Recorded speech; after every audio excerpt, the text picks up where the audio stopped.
बिहार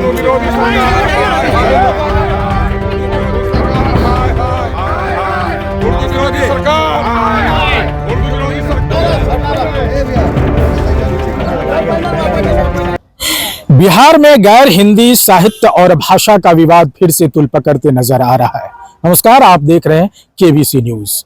मदरसा board में vacancy नहीं आ रही है। मदरसा बोर्ड जो है वो उर्दू शिक्षकों की बहाली नहीं कर रही है। इन तमाम पहलुओं पर अख्तरुल इमाम ने आज पोर्टिको के बाहर यानी विधानसभा के बाहर उन्होंने प्रदर्शन किया है और प्रदर्शन के दरमियान उन्होंने क्या कुछ कहा है, सबसे पहले आप सुनिए। बिहार में उर्दू को दूसरी राजभाषा का दर्जा प्राप्त है और इसमें नोटिफिकेशन है और आप देख लीजिए असेंबली की पेशानी पर भी हिंदी लिखा है, उर्दू लिखी है और अंग्रेजी। लेकिन बिहार की यह सरकार भाजपा शासित राज्य से भी अधिक उर्दू के साथ दुश्मनी कर रही है। अभी के जो शिक्षा मंत्री हैं उनको भाषा के साथ इंसाफ करना नहीं आता है। हम लोगों ने बार बार उर्दू की संस्थाओं ने बार बार इनसे आग्रह किया है कि आप हाई स्कूल में बहाली के लिए जो नया मानक मंडल बनाए हैं उसमें उर्दू विषय को शामिल कीजिए। और ये मैं कह रहा हूँ, ये सिर्फ बिहार के 3 करोड़ उर्दू आबादी की मांग नहीं है। उर्दू सिर्फ मुसलमानों की जबान नहीं है, ये दयानारायण निगम की भी जबान है, ये पंडित बिरनारायण चकबस्ती की भी जबान है, ये रघुपति साहब फराक गोरखपुरी की भी जबान है, ये प्रेमचंद की भी जबान है, ये राजेंद्र सिंह बेदी की भी जबान है, ये इकबाल मीर और गालिब की भी जबान है। लेकिन ये कहीं न कहीं अपने ही घर में मैं अनजान हो गई, मैं उर्दू हूँ, मैं भी शायद मुसलमान हूँ। ये उर्दू के साथ ये खिलवाड़ कर रहे हैं और उर्दू शिक्षक बहाल नहीं हो, उर्दू में पढ़ाई नहीं हो, उर्दू की किताबें नहीं छपे, उर्दू में क्वेश्चन पेपर बच्चों को नहीं मिले, ये सरकार साजिश कर रही है उर्दू को खत्म करना, गोया उर्दू आबादी के गर्दन पर तलवार चलाने के बराबर। मैं ये जो मांग कर रहा हूँ, ये हिंदुस्तान का जो संविधान है, संविधान में साफ उल्लेख है कि राज्य सरकार की जिम्मेदारी होगी कि अपने नागरिकों को उनकी मातृभाषा में उनको शिक्षा देने का, प्राइमरी एजुकेशन देने की व्यवस्था करे। माँ के दूध के कतरे का जो हक है वही मादरी राष्ट्रभाषा का भी है, ये सरकार नहीं करी है। TRE 4 की बहाली इनको करनी थी, हजारों जगह खाली पड़ी हुई है टीचरों की। TRE की बहाली नवंबर में करना चाह रहे हैं। क्यों नवंबर में करना चाह रहे हैं आप? सारा काम रोक कर पहले शिक्षा का काम कीजिए। पैर में भी कांटा चुभे, आंख में भी, पहले आंख का कांटा निकालो। दूसरी जगह बहाली कर रहे हो, मंत्रियों के बाग में पानी पटाने के लिए माली बहाल कर रहे हो, लेकिन बच्चे गरीबों के स्कूल में जा रहे हैं, वहाँ शिक्षक नहीं होंगे। ये सरकार शिक्षा विरोधी है।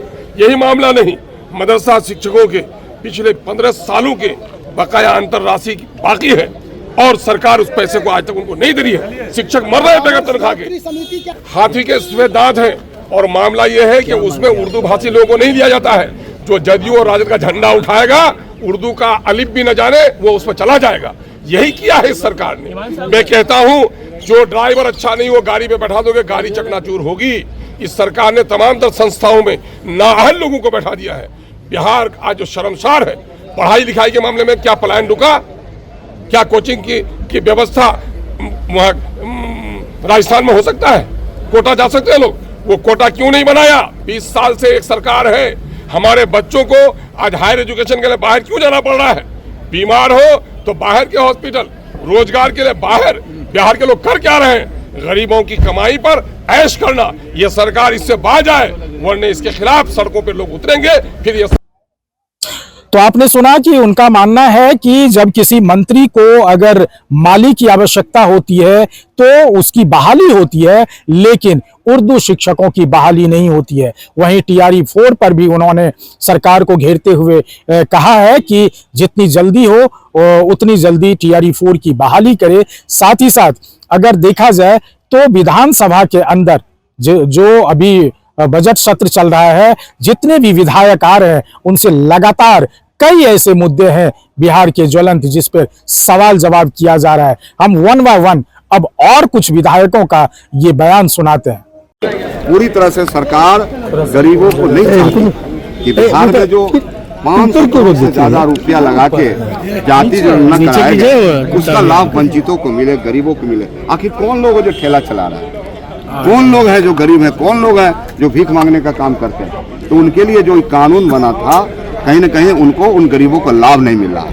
राज्यसभा के 5 सीट खाली हो रहे हैं, तो आपकी पार्टी की तरफ से किस तरह? देखिए, हमारे पार्टी में एक संगठन है, व्यवस्था है और लोकतंत्र है। पार्लियामेंट्री बोर्ड की बैठक होगी, पार्टी के जो तमाम नेता हैं बैठेंगे और शीर्ष नेतृत्व फैसला लेगा और जो भी उपयुक्त उम्मीदवार होगा उनका नाम का घोषणा के होगा। हिसाब से राजद बड़ा लॉस में जा रही है क्या? अब देखिए, अब तो 25 महागठबंधन, तो हम लोग तो महागठबंधन के एक साथ हैं और हमें उम्मीद है कि निश्चित रूप से हमारे पार्टी से भी सदन जाएंगे। सर, गलगोटिया तो आपने सुना विधायक ने क्या कुछ कहा है। और इसमें एक और विधायक ऐसे दिखे जो कि शराबबंदी पर बोलते हुए नजर आए, और वो सत्ता पक्ष के विधायक हैं, यानी उपेंद्र कुशवाहा के पार्टी के विधायक है। और उन्होंने कहा है कि शराबबंदी की पुनर्समीक्षा होनी चाहिए, और उन्होंने ये अपेक्षा जाहिर की है सरकार से कि जो विधानसभा खत्म होगा उसके बाद शराबबंदी पर पुनर्विचार करना लाजमी होगा।